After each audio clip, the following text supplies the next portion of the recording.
اقوام متحدہ کے ورکنگ گروپ نے پاکستان تحریک انصاف کے چیئرمین سابق وزیر اعظم عمران خان کی گرفتاری کا معاملہ جو ہے وہ اٹھایا ہے، اور انہوں نے عمران خان صاحب کی گرفتاری کو غیر قانونی قرار دے دیا ہے، اور نہ صرف غیر قانونی قرار دے دیا ہے بلکہ اس میں بہت زیادہ انکشافات ہیں۔ اقوام متحدہ کے ورکنگ گروپ نے کیس کا کئی ماہ تک اس کا جائزہ لیا، اور نہ صرف جائزہ لیا بلکہ جتنے بھی الزامات تھے ریاست پاکستان اور پاکستان کی اسٹیبلشمنٹ اور پاکستان کی حکومت پہ، ان سب کا جائزہ لیا، اور جائزہ لینے کے بعد کئی ماہ تک کے جائزے کے بعد وہ اس نتیجے پر پہنچے ہیں کہ عمران خان صاحب کی گرفتاری غیر قانونی حراست ہے۔ وہ گرفتاری نہیں، غیر قانونی حراست ہے۔ ان کے خلاف جو مقدمات ہیں وہ سارے کے سارے بے بنیاد جھوٹے ہیں، اور اس کا میں آپ کو ڈیٹیلز بتاؤں تو میرا خیال ہے کہ کئی گھنٹے لگ جائیں گے اور یہ ساری صورتحال کو آپ کو آگاہ کرتے ہوئے، لیکن میں اس کے چیدہ نکات جو ہیں وہ آپ کو بتا دیتا ہوں۔ یہ ورکنگ گروپ نے پچھلے تقریباً 6 سے 9 ماہ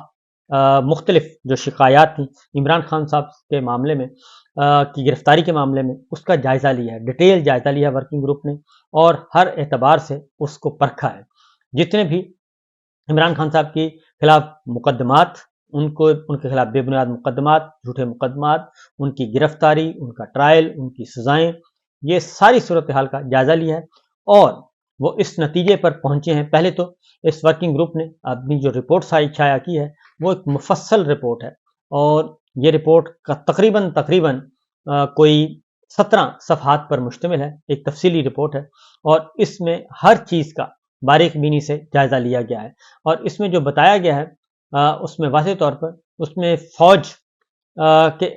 کی سیاست میں مداخلت کا، اس میں تحریک عدم اعتماد کا جائزہ لیا گیا ہے 10 اپریل 2022 کو، اور اس سے پہلے کے حالات کا، اور عدم اعتماد کے دوران کیا ہوا، پاکستان ڈیموکریٹک موومنٹ، سیاسی جماعتوں کا اتحاد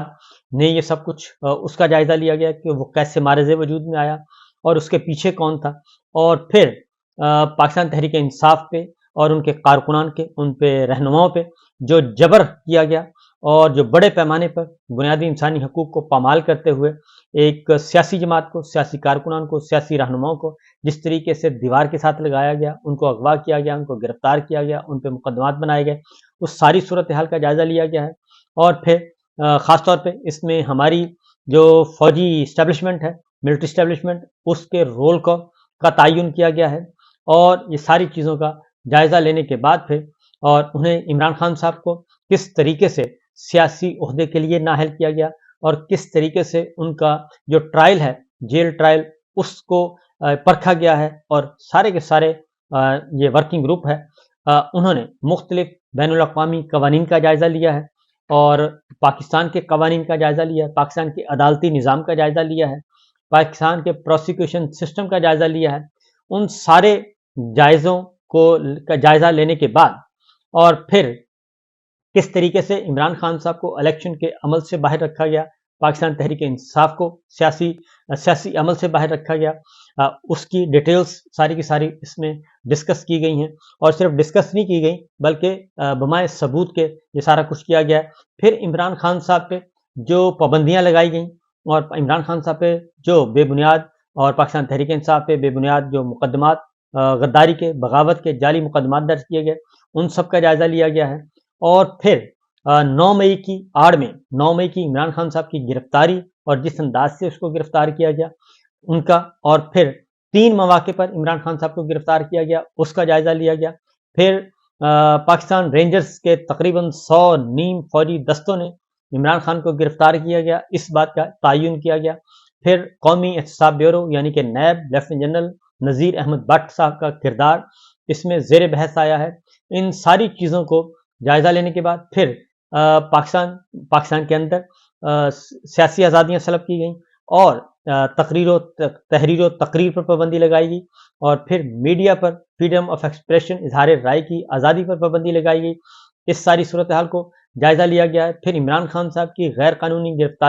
گرفتاری کیسے ہوئی، پھر اس کو سپریم کورٹ نے کیسے غیر قانونی قرار دیا، اس کو جائزہ لیا گیا، اور جائزہ لینے کے بعد اس کا وہ بھی چیزیں اس میں شامل کی گئی ہیں۔ اور عمران خان صاحب کے خلاف جتنے بھی مقدمات تھے توشہ خانہ کا تھا عدت والا معاملہ تھا، یا القادی ٹرسٹ ہے، یا اس سے پہلے توشہ خانہ 1 توشہ خانہ 2، ان ساری چیزوں کا جائزہ لیا گیا اور یہ ورکنگ گروپ جو ہے اس نتیجے پر پہنچا ہے کہ پاکستان تحریک انصاف کے چیئرمین عمران خان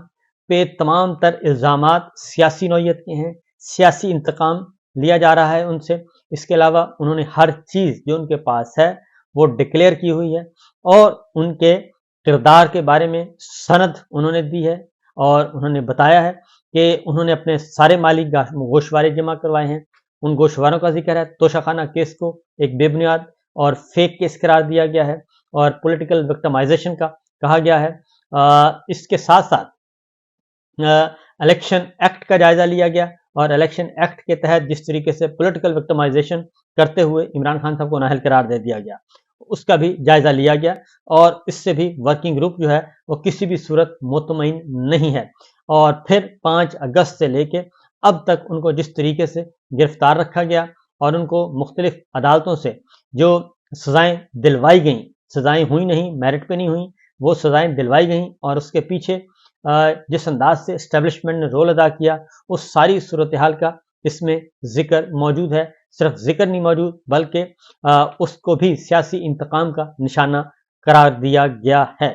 اور اس کے ساتھ ساتھ پھر اسلام آباد ہائی کورٹ سے جن کو ریلیف ملے ان کا ذکر کیا گیا ہے۔ اور یہ ورکنگ گروپ میں آپ کو بتا رہا ہوں کہ یہ صرف زبانی جمع خرچ نہیں، یہ سیاسی بیان نہیں انہوں نے دیا، بلکہ باقاعدہ طور پہ ایک ڈاکومنٹ کی صورت میں اس ساری چیز کو وہ منظر عام پر لے کے آئے ہیں۔ اور اس کے ساتھ ساتھ جو خطرناک بات ہے وہ یہ ہے کہ پاکستان کی گورنمنٹ نے بین الاقوامی قوانین کا لحاظ نہیں کیا اور ان کو بین الاقوامی قوانین کی خلاف ورزی کی ہے پچھلے 27 مہینوں میں، اور پی ڈی ایم 1 کاکڑ سرکار اور پی ڈی ایم 2 اور اس کے ساتھ ساتھ ہماری جو ملٹری اسٹیبلشمنٹ ہے اس کو بھی اس کا مورد الزام ٹھہرایا گیا ہے۔ اور اس کے ساتھ ساتھ 15 اگست 2023 کو وزارت داخلہ کے سیکرٹری نے جو کچھ کیا اس کا ذکر ہے، اور ہمارے جتنے بھی اور سیکشن 5 اور 9 کی خلاف ورزی کرتے ہوئے خفیہ دستاویزات کا غلط استعمال سیکرٹ ایکٹ کے تحت سائفر کا ذکر ہے۔ سائفر کیس کو جس طریقے سے پولیٹیسائز کر کے عمران خان صاحب کو جیل میں ڈالا گیا اس کا بھی ذکر موجود ہے۔ اور جو اس میں سب سے خطرناک بات ہے وہ ہے کہ جناب اس کو نہ صرف عمران خان صاحب کی گرفتاری کو غیر قانونی قرار دیا گیا، غیر آئینی، نہ صرف پاکستان کے قوانین کے تحت بلکہ بین الاقوامی قوانین کے تحت بھی اس کو خلاف آئین، خلاف قانون قرار دیا گیا ہے۔ اور باقاعدہ طور پہ جو انٹرنیشنل لاز ہیں، بین الاقوامی قوانین ہیں، ان کا خاص طور پہ ذکر کیا گیا ہے۔ اور اس کے بعد پاکستانی حکام کے ساتھ انہوں نے کہا کہ اپنے خدشات کو دور کرنے کے لیے تعمیری انداز میں یہ ورکنگ گروپ کام کرے گا، اور ورکنگ گروپ نے حکومت سے یہ درخواست کی ہے کہ ملک کا دورہ کرنے کے لیے 11 جون 2018 انسانی حقوق کے کونسل کے منتخب رکن کے طور پر 2021 سے 23 تک پاکستان انسانی حقوق کے لیے اپنی وابستگی کا مظاہرہ کرنے کے لیے مظاہرہ کیا گیا، اور ورکنگ گروپ کو دورہ کرنے کی دعوت دی گئی۔ اور پھر مذکورہ بالا کی روشنی میں ورکنگ گروپ مندرجہ ذیل رائے پیش کرتا ہے۔ عمران خان کی جو ہے ان کی قید وہ بین الاقوامی قوانین کی، مقامی قوانین کی خلاف ورزی ہے، اور ان کی آزادی سلب کی گئی ہے۔ انسانی حقوق کے عالمی اعلامیہ کے آرٹیکل 3، 9، 10، 19، 20، 21 اس کی خلاف ورزی ہے۔ بین الاقوامی معاہدہ کا جو آرٹیکل ہے سول اور سیاسی آزادیوں سے متعلق، آرٹیکل 9، 10، 14، 19، 22، 25 کی خلاف ورزی کی گئی ہے، اس کے زمرے میں آتی ہے۔ ورکنگ گروپ حکومت پاکستان سے ضروری اقدامات کرنے کی درخواست کرتا ہے اور عمران خان صاحب کی صورتحال کو بلا تاخیر سدھارنے اور اس کو معمول پر لانے کے لیے متعلقہ بین الاقوامی اصول بشمول انسانی حقوق کے عالمی اعلامیے میں متعین کردہ حقوق اور شہری اور سیاسی حقوق پر بین الاقوامی جو ذمہ داری ہیں اس کو پوری کرنے کی ہدایت کرتا ہے ورکنگ گروپ۔ اور ورکنگ گروپ نے تمام حالات کو مد نظر رکھتے ہوئے اس نتیجے پہ وہ پہنچا ہے کہ صورتحال کو جلد از جلد معمول پہ لایا جائے اور عمران خان صاحب کو رہا کیا جائے۔ عمران خان صاحب کی گرفتاری کو غیر آئینی غیر قانونی ڈکلیئر کیا جائے،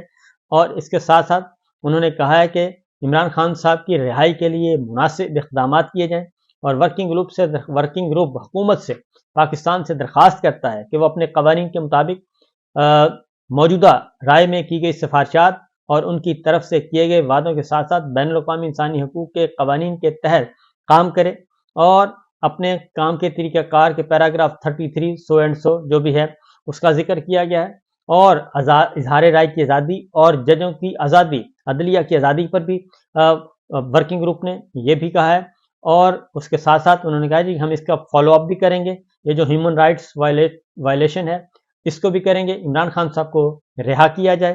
اور عمران خان صاحب کو نہ صرف رہا کیا جائے بلکہ ان کو غیر قانونی گرفتاری اور ان کے خلاف غیر قانونی اور پولیٹیکل وکٹمائزیشن جتنی کی گئی ہے اس کے بدلے میں عمران خان صاحب کو معاوضہ دیا جائے، کمپنسیٹ کیا جائے، اور عمران خان صاحب کے خلاف جتنے بھی اقدامات کیے گئے ہیں اس کی تحقیقات کی جائیں، اور اس سے کم پہ بات نہیں۔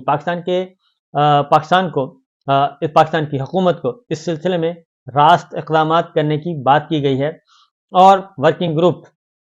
جو ہے وہ حکومت کو یہ کہتا ہے کہ یہ کام جلد از جلد مکمل کیا جائے، اور یہ سچویشن ہے جناب، اور یہ ہے معاملات۔ تو پاکستان کے حالات و واقعات ابھی بھی 27 ماہ کے بعد بھی عمران خان صاحب کے ارد گرد گھوم رہے ہیں، اور یہ ماضی سے بالکل مختلف ہے۔ اس کی وجہ یہ ہے کہ ماضی میں جو حکمران پکڑے گئے